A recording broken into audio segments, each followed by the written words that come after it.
When most people think about the Indiana Dunes National Park, they probably picture giant sand mountains and water.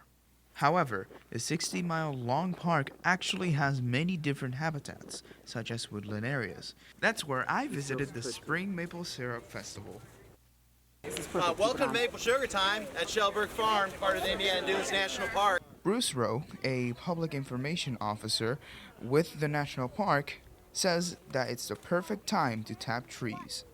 Every tree has some sugar in its sap.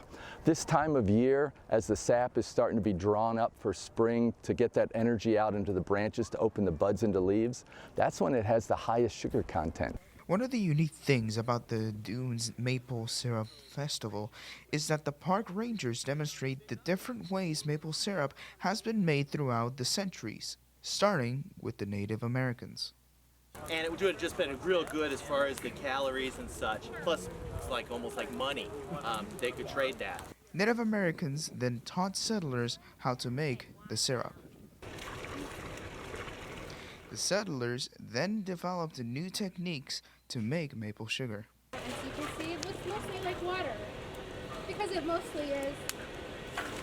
It's 98% water at this point. At the end of the trail, visitors get a first-hand look inside the sugar shack. That's where maple syrup was harvested by the Schulberg family into the 1930s. It takes a tree of 10 inches in diameter to tap. It takes 40 gallons of sap to make 1 gallon of maple syrup. Pull down on the pail, make sure it doesn't fall out. All right. Okay. Rose says attendance at the park has been up. While nearly 200,000 people visited the farm every year, the entire National Dunes Park broke a new record last year, welcoming more than 3 million visitors. He says that's why events like this one are important.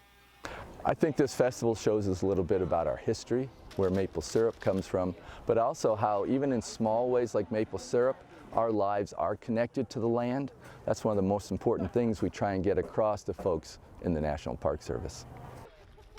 Reporting from the Indiana Dunes National Park, for TBH, I'm Danuel Rodriguez.